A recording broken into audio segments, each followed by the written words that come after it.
तो हमारा पहला एमसीक्यू,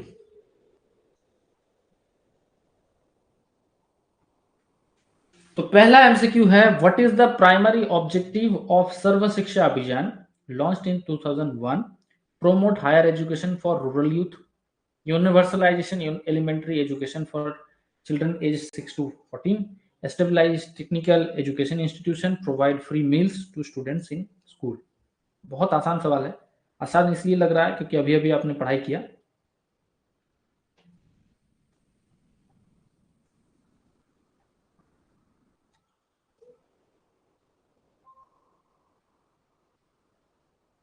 बाकी लोग आंसर, तो दो जने ने आंसर किया, चंदन और ऋषिका।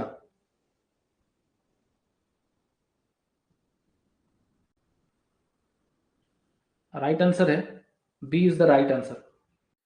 अभी जो आप लेक्चर देख रहे थे ये हमारा लाइव क्लास का एक छोटा सा क्लिपिंग है। आपको कंप्लीट लेक्चर चाहिए तो पहले जाना पड़ेगा गूगल प्ले स्टोर में, जहां से आपको हमारा app study social work download करना है, या नीचे दिए हुए डिस्क्रिप्शन से भी आप हमारे ऐप को डाउनलोड कर सकते हैं।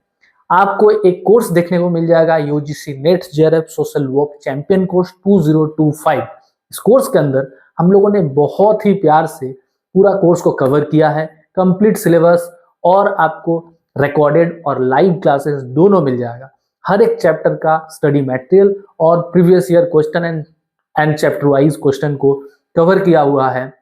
24/7 आपको चैट सर्विसेज मिल जाएगा, और साथ ही साथ हमारे साथ जुड़े रहने से आपका एजुकेशन में डेवलपमेंट आएगा। तो अगर आपको लगता है कि मेरा जो टीचिंग पैटर्न है वो आपको सूट करता है और आपको लगता है मुझसे थोड़ा सा फायदा हो सकता है, तब इस कोर्स को परचेस कर सकते हैं। इस वक्त हमारा एक ऑफर चल रहा है जिसके माध्यम से अगर आप कोड यूज करेंगे SSD2025 तो आपको 500 का इंस्टेंट डिस्काउंट मिल जाएगा और आपको कोर्स पड़ेगा 2999। बस इतना ही। तो मिलते हैं जल्दी कोर्स के अंदर। Best of luck. ठीक है, नेक्स्ट सवाल है, सॉरी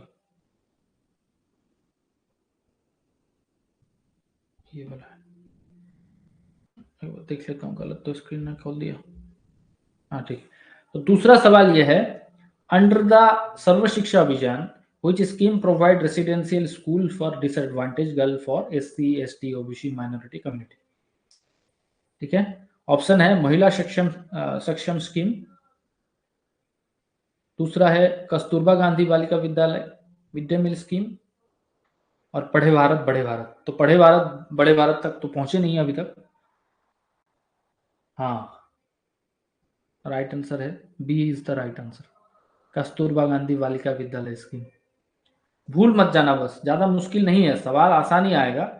स्कीम रिलेटेड सवाल ज्यादा मुश्किल नहीं आता है, एक्चुअली में हम लोग भूल जाते हैं स्कीम को, उसके बाद समझ में नहीं आता है। अच्छा, तीसरा है, व्हेन वाज द महिला सक्षम scheme initiated in what is the primary focus. ठीक है, अब देखिए ऑप्शन ए 1989, ऑप्शन बी 1995, 2004 और 2002। ठीक है ना, आंसर करो।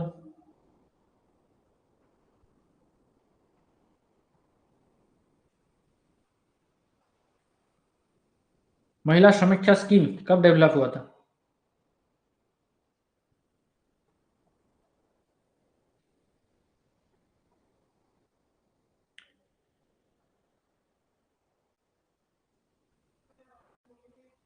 चंदन बता रहे हैं बी, मतलब 1995।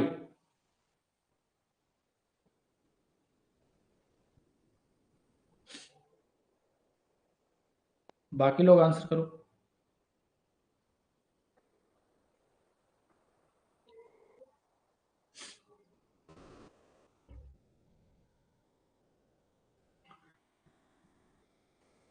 अरे गलत भी बोल सकते हो, कोई दिक्कत नहीं। क्या आप लोग, तो आसान आसान सवाल यहाँ पर अगर फंस गए तो फिर तो हो गया। इस तरीके से निकलेगा यूजीसी नेट। हाँ, इसका बोल रही है।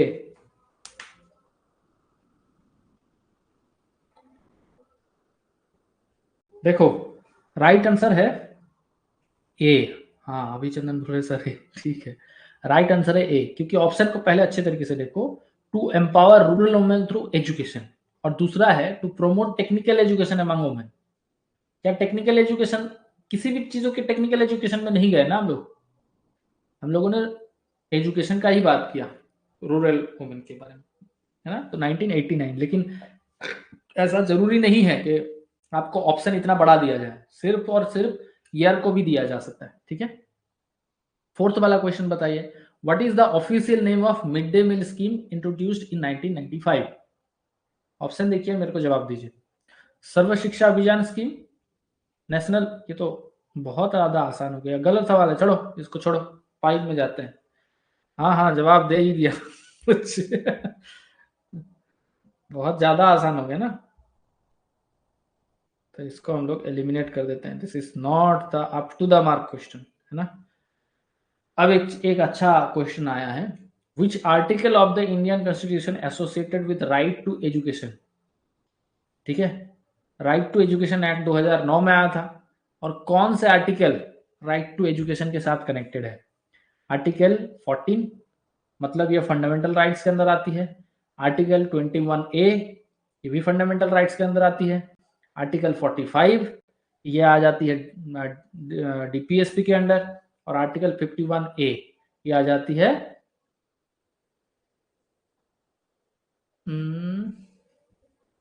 क्या बोलते हैं, फंडामेंटल ड्यूटी, ठीक है। तो बताओ कौन सा राइट आंसर है?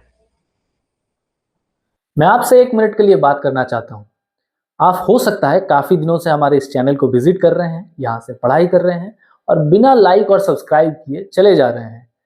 मैं आपसे ये गुजारिश करना चाहूंगा कि एक बार एक लाइक और सब्सक्राइब करके बिल्कुल जाइए, क्योंकि आपके एक लाइक से हमें बहुत मोटिवेशन लगता है, और आपके सब्सक्राइब करने के बाद हमें लगता है कि आप हमारे साथ खड़े हैं सोशल वर्क कम्युनिटी में।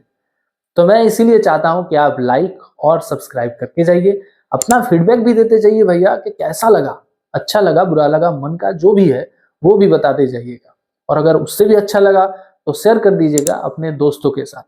बस इतना ही गुजारिश था। जय हिंद, जय भारत। हाँ, B is the right answer, 21A, ठीक है, 21A। देखिए आर्टिकल 21 में क्या बोला गया है। आर्टिकल 21 में ये बोला गया है कि जो सत्ता है, जो इंसान है, उसके अंदर जो सत्ता है वो वो अपने आप को उस तरीके से रिप्रेजेंट कर पाए। इसका मतलब उनको फ्रीडम देना पड़ेगा। फ्रीडम मतलब फ्रीडम नहीं, सिर्फ उनको राइट देना पड़ेगा कि right to education, right to liberty, ये सारी चीज़ों के ऊपर, ठीक है, ये सारी चीज़ों के ऊपर उनको सर्विस प्रोवाइड करना पड़ेगा।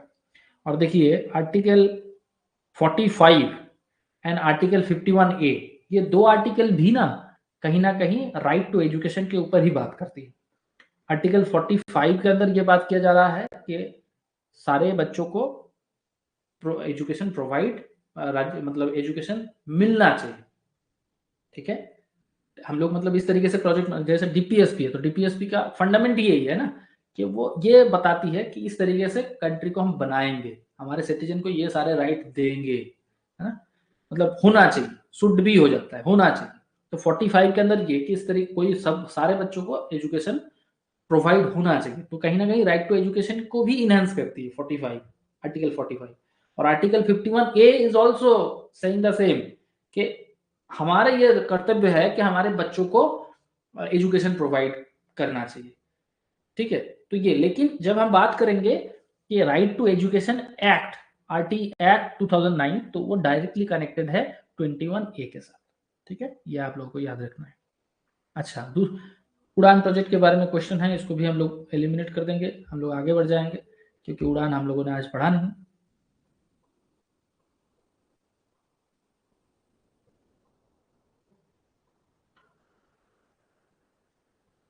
ये भी हमारा अभी आज का काम नहीं है, स्वयं अभी हमने पढ़ा नहीं है। अच्छा, ये सारे फिर, अच्छा ये 11 नंबर जो सवाल है ये इंपॉर्टेंट है।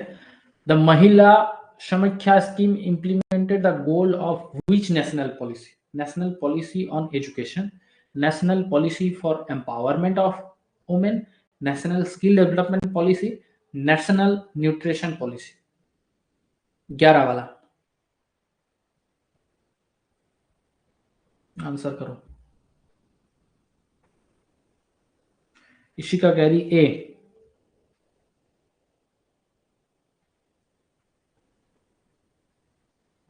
राइट आंसर है, A is the right answer. National policy on education 1986। ठीक है,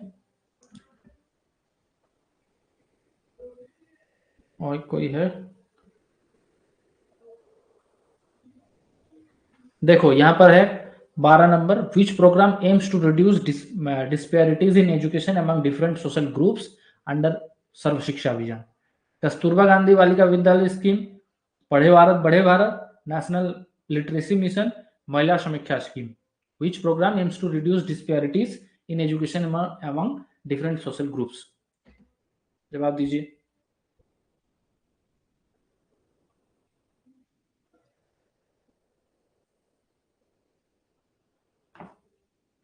जवाब दीजिए सब लोग।